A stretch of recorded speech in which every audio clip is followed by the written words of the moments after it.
నమస్తే, this is Radhakrishna. Welcome to Friday poster. స్త్రీ శక్తి అలాగే మహిళా సాధికారిత, ఉమెన్ ఎంపవర్మెంట్, ఈ యొక్క ఇటువంటి అంశాలకు సంబంధించి చాలా సినిమాలు తెలుగు ఫిల్మ్ ఇండస్ట్రీలో చాలా వచ్చాయి. కాకపోతే మన పక్కింటి అమ్మాయిలా ఉండేటువంటి ఒక గ్రేట్ యాక్ట్రెస్ ఆమెని గారు ఈ మధ్య ఒక నారి అని ఒక మూవీలో కూడా నటించడం జరిగింది. సో ఆ నారి అనే మూవీ ఇప్పుడు ఉమెన్స్ డేకి ప్రత్యేకంగా మార్చి 7th రిలీజ్ కాబోతోంది. సో నారి అనే టైటిల్ రోల్ని ఎంచుకోవడం వెనుక దాని వెనుకున్నటువంటి కథ ఏంటో ఆవిడని అడిగి తెలుసుకుందాం. నమస్తే అండి ఆవిడ గారు. నమస్తే. ఛానల్కి మళ్ళీ నారి, ఉమెన్ ఎంపవర్మెంట్, స్త్రీ శక్తి. అది నిజంగా చెప్పాలంటే నేను ఫస్ట్ ఒక బిట్ చూశాను.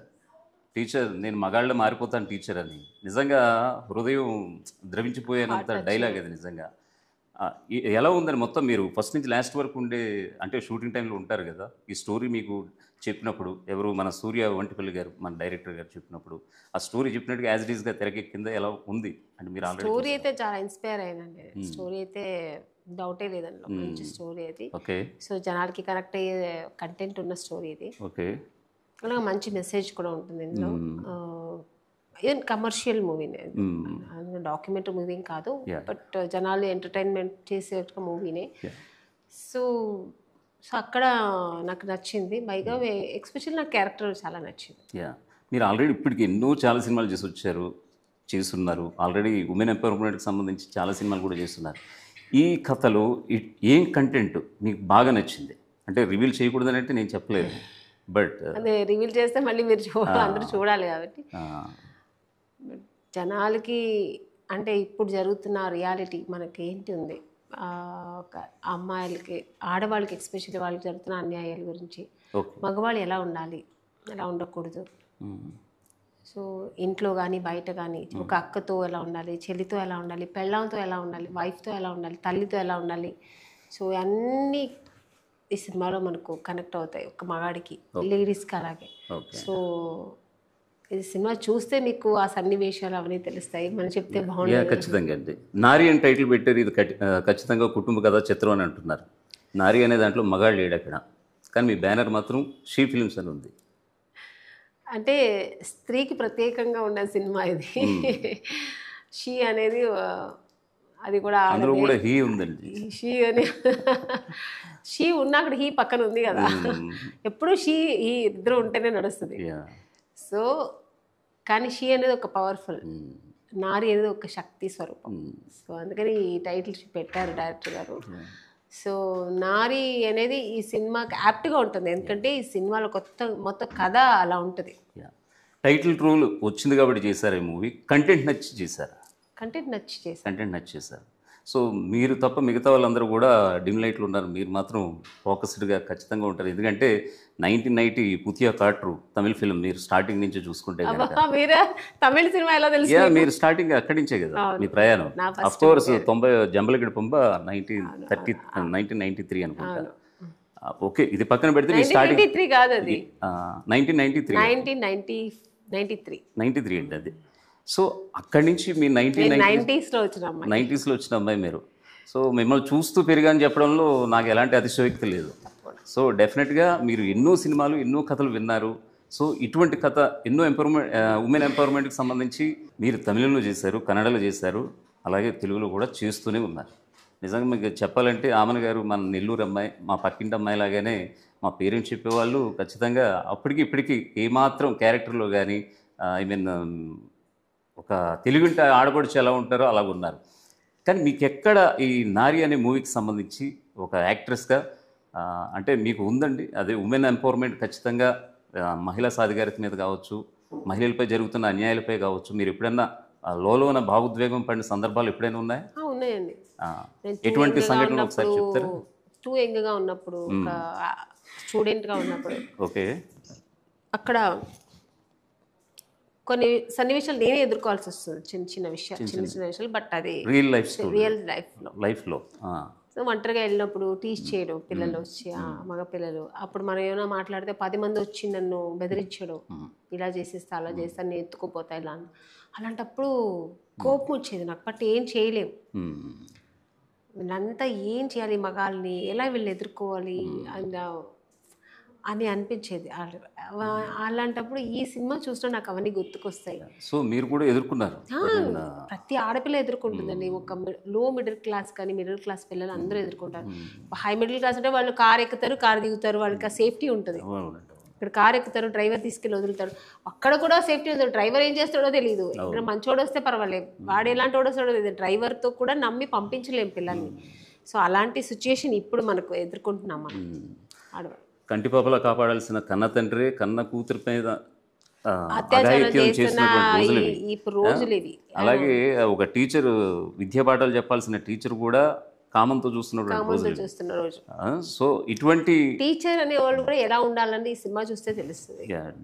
ఇందులో మీది ద్విపాత్రాభినయమా త్రిపాత్రాభినయమా? ఎందుకంటే టీచర్ అనేది నాకు ఖచ్చితంగా మీలో కనిపిస్తుంది. మరి ఆ యొక్క టీజర్ కూడా చూశాను, మహిషాసుర మర్దినిలాగా, అంటే రాక్షసుని సంహరించే ఒక మహిళగా కూడా ఆ టీజర్లో చూశానండి. దాన్ని బట్టి చెప్తున్నా. ఎన్ని షేడ్స్ ఉంటుంది మీది ఇందులో? నారీలో ఒక 3 షేడ్స్ ఉంటుంది. 3 షేడ్స్ ఉంటుంది మొత్తం, ఫస్ట్ నుంచి లాస్ట్ వరకు. వైఫ్గా ఉంటుంది, తర్వాత కొడుకు తల్లిగా ఉంటుంది, పిల్లలకి పాఠం చెప్పించే ఒక మంచి టీచర్గా ఉంటుంది, తర్వాత దానికి ఎలా ఒక శక్తి స్వరూపంగా మారుతుంది అనేది క్లైమాక్స్లో తను జరిగిన అన్యాయాలు కళ్ళ ముందే జరుగుతున్నది చూసి ఉండలేక తను ఎలా మారుతున్నది కదా.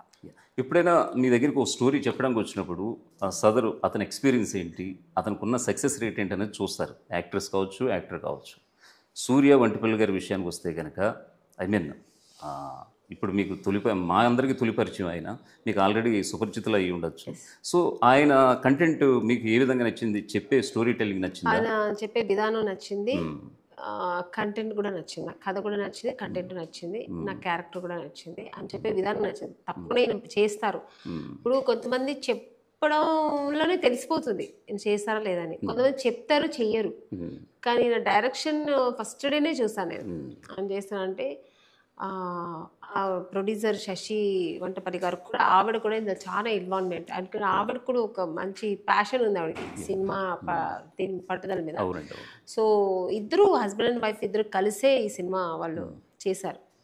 సో ఆవిడకి చాలా ఇంట్రెస్ట్. ఎక్కడైనా మానిటర్ దగ్గర కూర్చునేది ఆవిడ. ఓకే, ఇప్పుడు ఏమైనా చేస్తే ఇది ఇలా కాదు, ఆవిడ చెప్పేది కంటిన్యూటీస్ అంతే ఆవిడ చెప్పేది. ఇది కాదు, ఇంతకుముందు ఇట్లా పెట్టుకున్నారు, ఇలా చేశారని. అంటే ఆవిడకి ఎంత ఇంట్రెస్ట్ ఉంటే అది చేసి చెప్తారు, ఎంత ప్యాషన్ ఉంటే అవన్నీ చేస్తారు కదా.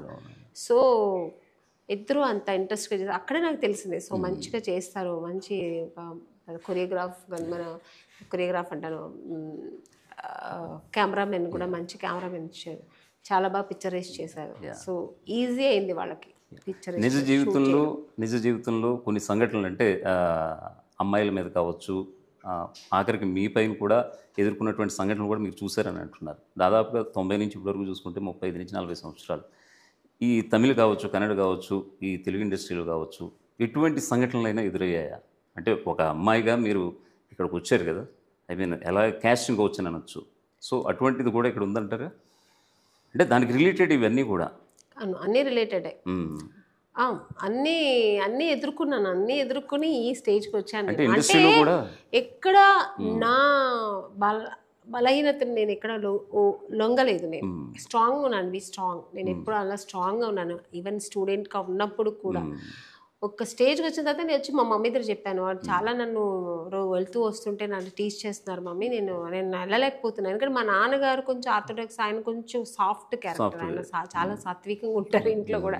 సో ఆయన ఇలాంటి గొడవలు కానీ వెళ్ళరు. మా అమ్మ కొంచెం రెవల్యూషన్, అలా ఆవిడ కొంచెం గడుస్తనంగా ఉంటుంది. మా మమ్మీ దగ్గర వచ్చి చెప్పాను ధైర్యంగా. చెప్తే మా మమ్మీ నెక్స్ట్ డే ఎవరు రావు కదా, బాగా చూద్దామని చెప్పి వచ్చి ఇంకంతే. నెక్స్ట్ డే నుంచి ఎవరు రాలే. సో ఇలా కొన్ని సన్నివేశాలు అక్కడ జరిగింది. తర్వాత ఆఫ్టర్ నేను సినిమాకి వచ్చిన తర్వాత కూడా ఇప్పుడు మంచి వాళ్ళు ఉన్నారు, చెడ్డవాళ్ళు ఉన్నారు సినిమాలో. అందరూ చెడ్డవాళ్ళని చెప్పలేము, అందరూ మంచి వాళ్ళని చెప్పలేము. సో ఏది వెళ్తాము మనం, ఆడిషన్కి వెళ్తాం, తెలుస్తుంది వీళ్ళు సినిమా తీస్తారా లేదా, వీళ్ళు సినిమా తీయడానికి వచ్చారా వేరే దేనికన్నా వచ్చారా తెలిసిపోతుంది. అక్కడ మనం తప్పుకుంటా వద్దు, ఇంకా నెక్స్ట్ డే వాళ్ళు పిలిచిన మనం వెళ్ళేదే లేదు. సినిమా తీసే వాళ్ళు అయితే మనం వెళ్తాం. సో అలా నేను సెలెక్ట్ చేసుకున్నాను నా సినిమా ఇండస్ట్రీ, నా క్యారెక్టర్స్ కూడా. నేను హీరోయిన్ అయింది కూడా అలాగే. అక్కడ కూడా పెద్ద డైరెక్టర్ మన గంగేంబ్రన్ గారు అవునండి. నా ఫస్ట్ ఇంట్రొడక్షన్ ఆయనే చేసింది. సో పెద్ద డైరెక్టరు. ఇక్కడ ఈవి సత్యనారాయణ గారు. సో ఇలా వచ్చేప్పటికి ముందు కొంచెం ఆడిషన్ వెళ్ళినప్పుడు కొన్ని ఎదుర్కొన్న సన్నివేశాలని చూసి తప్పుకోడు. చెడు అని తెలుసు, అది అగ్గేం తెలుస్తుందా మనం ముందుకెందుకు వెళ్ళాలి, మనమే కాలిపోతాం. సో మనం బ్యాక్ వచ్చేస్తే బెటర్ కదా. సో అలా వచ్చాను. సో మంచి ఆపర్చునిటీ వచ్చినప్పుడు అది యూజ్ చేసుకున్నాను, యూటిలైజ్ చేసుకున్నాను. ఇంకా సినిమా ఇండస్ట్రీలో కూడా మేకప్ వేస్తుంటారు. ఒక మేకప్ పెన్ మన కొత్తగా ఉన్నప్పుడు ఒక మేకప్ వేస్తూ ఉన్నప్పుడు గుడ్ టచ్ బ్యాడ్ టచ్ అంటారు కదా, అలాంటివి ఉంటాయి. అప్పుడు మనకు తెలుస్తుంది. నెక్స్ట్ డే ఏం చేస్తాను, నాకు ఆ మేకప్ పెన్ వద్దు సార్, నాకు ప్రొడ్యూసర్ చెప్తారు సార్ ఆ మేకప్ పెన్ నాకు నచ్చలేదు, మనం వాళ్ళతో వెళ్ళి ఎక్స్ప్లెయిన్ చేయాలని అవసరం లేదు, సార్ నాకు నచ్చలేదు అంతే తప్ప దాన్ని పెద్ద చేసేసి ఇంకా మనం ఇది చేసుకోకూడదు. మమ్మల్ని మనం సేవ్ చేసుకోవాలి. ఆమని గారు నిజంగా ఒక యాక్ట్రెస్ కాకుంటే ఏమయ్యేవారు? యాక్ట్రెస్ కాకపోతే నేను ఎక్కడైనా ఒక జాబ్ చేసుకునేదాన్ని, ఈ పాటి ఒక హౌస్ వైఫ్ అయ్యేదాన్ని. అంటే మా నాన్నగారికి నాకు పెళ్లి చేయాలని ఎప్పటి నుంచో ఆయనకు చిన్న పిల్లలంటే అదే కదా నెక్స్ట్ సెటిల్మెంట్ అంటే, నాకైతే ఒక జాబ్ చేసుకునేది మాత్రం ఉండేది. మీరు ఇండస్ట్రీలోకి వచ్చి డాక్టర్ అవ్వాలి ఇది అవ్వాలి అదంతా ఏం లేదు. నేను యావరేజ్ స్టూడెంట్ కాబట్టి ఏదో చక్కగా జాబ్ చేసుకునేదాన్ని. మీరు ఇండస్ట్రీలోకి వచ్చిన తర్వాత అంటే మా అందరికీ ఒక ఫ్యామిలీ ఉమెన్ మీరు, ఐ మీన్ కుటుంబ కథా చిత్రాలు ఎవరన్నా అంటే ఒకవైపు జగపతి బాబు గారితో ఆమెన్ గారు కనిపిస్తారు, నరేష్ గారితో ఆమెన్ గారు కనిపిస్తారు, రాజేంద్ర ప్రసాద్ గారితో ఆమెన్ గారు కనిపిస్తారు. ఆ నలుగురిలో మీరు ఇచ్చినటువంటి అవుట్పుట్ యాక్టింగ్ అల్టిమేట్ అసలు. సో ఫ్యామిలీకి దగ్గరగా ఉన్నటువంటి మీరు ఈ యొక్క బిజీ లైఫ్లో పడి ఫ్యామిలీకి దూరంగా ఉన్నారా? అటువంటి సందర్భాలు ఎదురయ్యాయి? ఆఫ్ కోర్స్ నిజంగానే ఉన్నాను, ఇప్పుడు కూడా ఉన్నాను. ఎందుకంటే మా పిల్లలతో చాలా మిస్ చేసుకుంటాను, వాళ్ళతో ఎక్కువ గడవలేకపోతున్నాను. So busy schedules. బట్ మనం ఇక్కడ సినిమాలు మంచి క్యారెక్టర్స్ వచ్చినా అది వదులుకోలేము. మన సినిమా దొరికినప్పుడు మనం అది యూటిలైజ్ చేసుకోవాలి. మంచి క్యారెక్టర్స్ మంచిది, మళ్ళీ నా రీఎంట్రీ కూడా బాగుంది కాబట్టి అలా చేసుకోవాలి. సో పిల్లలు మిస్ చేసుకున్నా వన్ డే గ్యాప్ దొరికినా కూడా వెళ్ళిపోతున్నా, వెళ్ళి వాళ్ళతో స్పెండ్ చేస్తున్నాను. వాళ్ళకి హాలిడేస్ వచ్చినప్పుడు నా దగ్గరకు వచ్చేస్తున్నారు, ఇక్కడ నాతో ఉంటున్నారు. సో ఇలా మేనేజ్ చేస్తున్నా. ఇక మన నారీ విషయానికి వద్దామండి. మళ్ళీ ఢిల్లీ నిర్భయ ఘటన కావచ్చు, కోల్కతా మెడుకు అభయ అత్యాచార ఘటన కావచ్చు, మన తెలంగాణ విషయానికి చూసుకుంటే దిశ ఘటన కావచ్చు. సో ఇటువంటి ఘటనలు మీరు విన్నప్పుడు అంటే ఆల్రెడీ ఇందాక చెప్పిందే ఏమనిపిస్తుందండి? అటువంటి వాళ్ళని ఎలా శిక్షించాలని మీరు కోరుకుంటారు? మన మాటల్లో చెప్పలేనండి. వాళ్ళని ఎలా శిక్షించినా వాళ్ళకి శిక్ష తక్కువే. వాళ్ళని ఏ డబ్బు వాళ్ళని చంపేయకూడదు, వాళ్ళని అనువుగా చిత్రహింస పెట్టాలి నా ఇంటెన్షన్. ఎందుకంటే ఒక ఆడపిల్లని అంత చిత్రహింస చేసి ఆ టైంలో ఆమెన్ గారు డీజీపీ అయితే ఎలా ఉంటుంది? నిజంగా నేనైతే అలాగే ఉంటాను. అంత కష్టపెట్టి పాప అమ్మాయి కలకత్తా అమ్మాయిని చూసారు ఎంత దారుణంగా చంపారు. వాళ్ళు మనుషులేనా అనిపిస్తుంది, మనుషత్వం ఉందా వాళ్ళకి కాస్తైనా అనిపిస్తుంది. అలాంటి ఏ శిక్ష అయినా తక్కువే.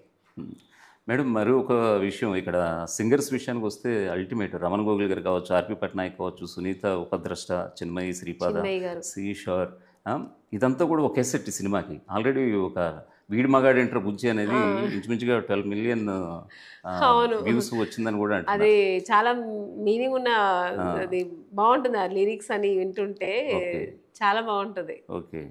ఇంకోటి అండి, ఆల్రెడీ మీరు ఒక యాక్ట్రెస్ మా అందరికీ తెలిసినటువంటి వ్యక్తి. మిగతా వాళ్ళ విషయాల్లో అంటే మీరు కంటెంట్ నచ్చి వచ్చారు కాబట్టి చెప్తున్నారు. మిగతా కట్అవుట్స్ విషయాల్లో మీరు ఏ విధంగా యాక్సెప్ట్ చేశారు? అంటే మీ పక్క సహనటినట్లు కూడా మీకు ఇంపార్టెంట్ కదా? అవును, ఇంపార్టెంట్. ఎందుకంటే ఆమెన్ గారు అనేది ఒక బ్రాండ్, ఆ బ్రాండ్కి నారి అనే ఉమెన్ టైటిల్కి కరెక్ట్గా సూర్య వంటిపల్లి గారు చూస్ చేసుకున్నారంటే అది 100%. తన హీరో గారు ఉన్నారు, హీరో ఆల్రెడీ తను హీరోగా చేశారు ఆయన. ఆయన చేసిన మంచి సినిమా చేశారు, ఏదో సినిమా పేరు ఉంది ఆయన చేసింది. ఆయన దీంట్లో వచ్చి కొంచెం నెగిటివ్ షేడ్ ఉంటుంది. సో మంచి ఆర్టిస్ట్. ఇంకా తర్వాత అబ్బాయి మన సలార్లో చేశాడు, కార్తికేయ. వండర్ఫుల్ ఆర్టిస్ట్, చాలా బాగా చేశాడు. నాకు కొడుకుగా చేశాడు. మా ఇద్దరు కాంబినేషన్ ఎక్కువ వస్తుంది సినిమాలో. సో మా ఇద్దరు కంటెంట్ బాగుంటుంది.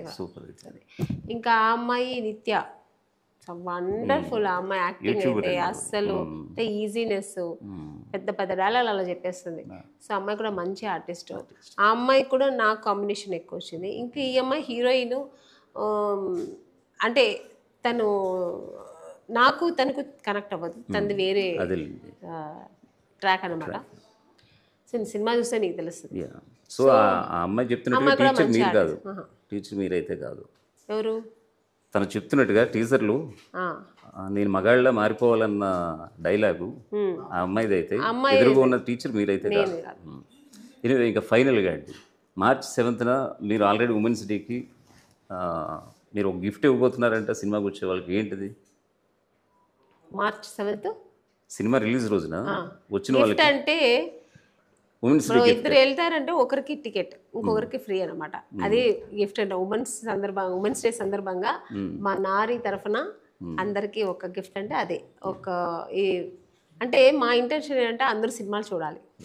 ఏమో 100 రూపాయలు పెట్టి సినిమా చూడాలా అని ఒకరు ఇద్దరు వెళ్ళే వాళ్ళు ఒకరు తప్పుకోవచ్చు. సో ఒక్కరు 100 రూపాయలు పెడితే ఇద్దరు వెళ్ళొచ్చు అనమాట. సో అది మా బై వన్ గెట్. సో అది 7th ఉంది, 8th కూడా ఉంది, ఉమెన్స్ డే రోజు కూడా ఉంది ఫస్ట్ షోకి. ఇంకా ఫైనల్గా ఏం చెప్తారు మా ప్రేక్షకులకు? ఒకసారి మీ మాటలో చెప్పేసి నారి. అందరూ తప్పకుండా నారి సినిమా చూడండి. దీనిలో ఒక మంచి మెసేజ్ ఉంది. ఇందులో లేడీస్ ఎంత స్ట్రాంగ్గా ఉండాలి, ఎంత ఒక పవర్ఫుల్గా ఉండాలి, ఎంత స్త్రీ శక్తి అంటే ఏంటి అనేది మనం నిరూపించాలి అనేది ఈ సినిమాలో ఉంటుంది. అది చూడండి. ఆడవాళ్ళు మగవాళ్ళు అయితే ఎలా ఉండకూడదు, ఎలా ఏం చేయకూడదు అనేదాన్ని నేర్చుకోవచ్చు ఈ సినిమా చూసి. అంటే అందరూ మగాళ్ళు నేను చెప్పట్లేదు, ఎక్స్పెషల్ కొంతమంది మగాళ్ళు ఉంటారు కదా, వాళ్ళకి ఈ సినిమా చెప్తున్నా. సో అందరూ మిస్ అవ్వకుండా ఈ సినిమా చూడండి, సినిమా ఎంకరేజ్ చేయండి. ఈ సినిమా హిట్ అవుతుందంటే అది మీరే కారకులు. సో ఇలాంటి సినిమాలు వస్తే ఇండస్ట్రీ బాగుంటుంది, మన సొసైటీ కూడా బాగుంటుంది. షూర్ మేము ఖచ్చితంగా ఒక మంచి సినిమాని తెలుగు సినీ ప్రేక్షకులు ఖచ్చితంగా ఆదరిస్తారు. ఇటువంటి సోషల్ మెసేజ్ ఓరియంటెడ్ ఫిల్మ్స్ని అయితే ఖచ్చితంగా మరి కాస్త ముందుకు వాళ్ళే ఖచ్చితంగా తీసుకెళ్తారు. ఎందుకంటే ప్రతి ఇంట్లో కూడా ఒక తల్లి ఉంటుంది, ఒక కూతురు ఉంటుంది. సో వాళ్ళని కాపాడడం అనేది సొసైటీ బాధ్యత కూడా, వాళ్ళ కుటుంబ సభ్యుల బాధ్యత పాటు వాళ్ళ సొసైటీ, మన చుట్టూరు ఉండే సమాజం బాధ్యత కూడా. ఖచ్చితంగా ఇటువంటి సినిమాలు కూడా హిట్ అవ్వాలి. అది కూడా మా ఫ్రైడే పోస్టర్ తరఫున మనస్ఫూర్తిగా నేను కూడా కోరుకుంటున్నాను. థ్యాంక్ యూ సో మచ్ అండి. Thank you.